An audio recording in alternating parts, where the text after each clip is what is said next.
Jalan hidup yang berbahagia. Mazmur 1 ayat 1-6.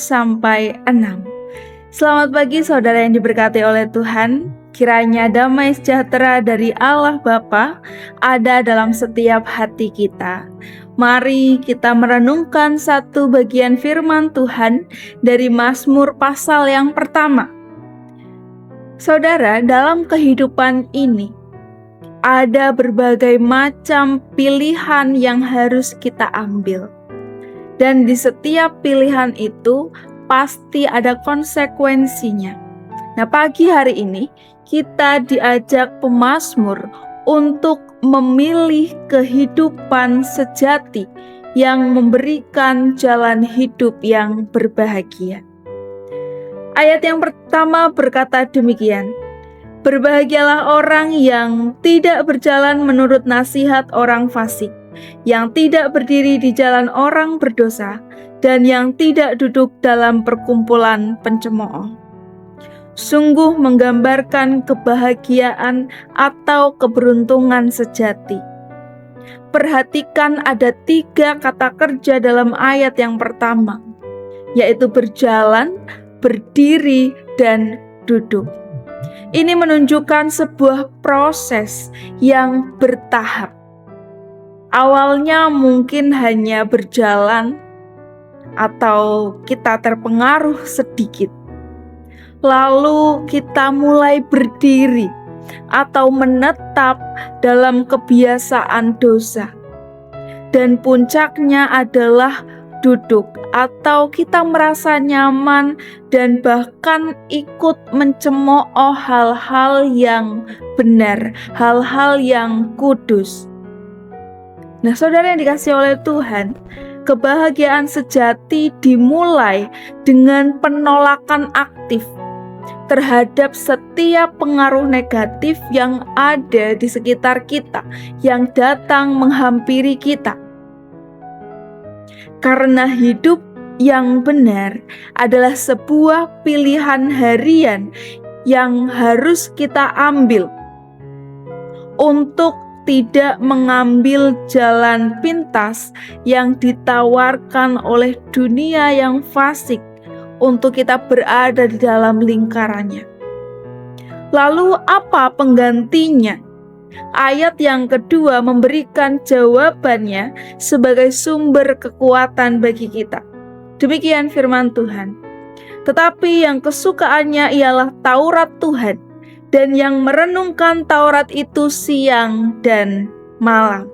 Nah, inilah kunci hidup yang berbahagia.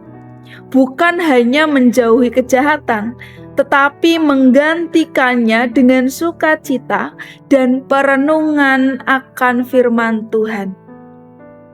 Kata merenungkan itu berarti kita membaca berulang-ulang, atau kita memikirkannya terus-menerus, menggumulkannya terus-menerus. Layaknya seekor domba yang terus mengunyah kembali makanannya.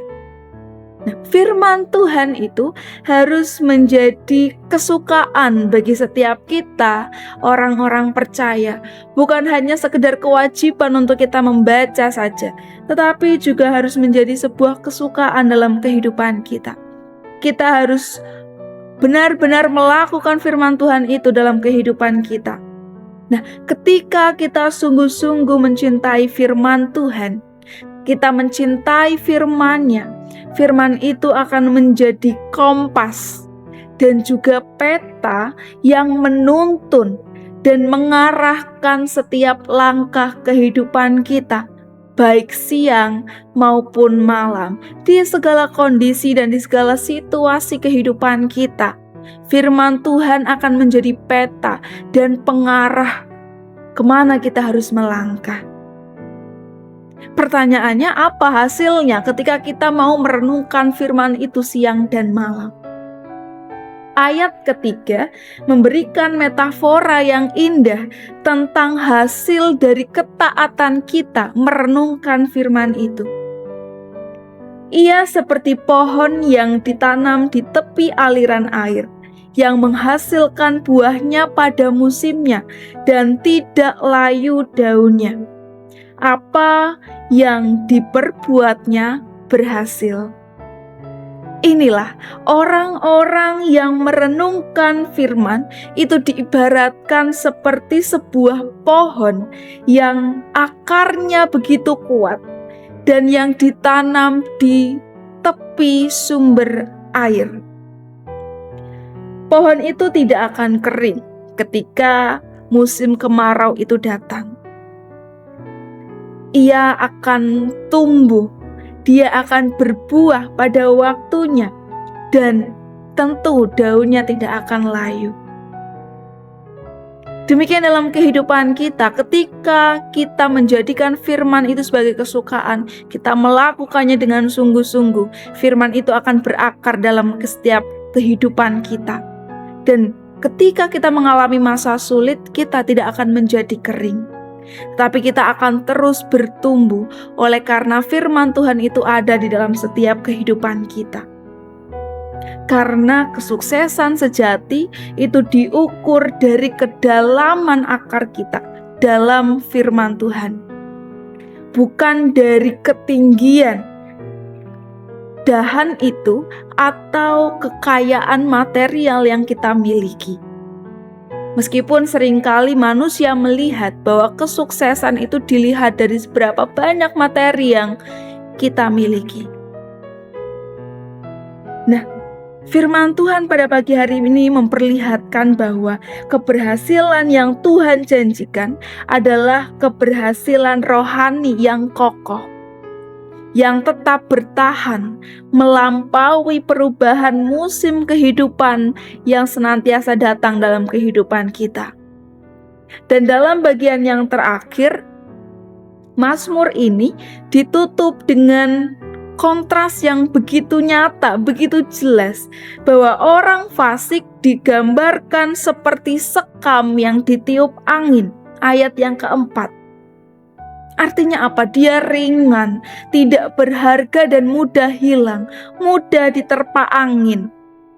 Mereka mungkin terlihat berhasil untuk sementara, namun pada akhirnya mereka tidak ada artinya.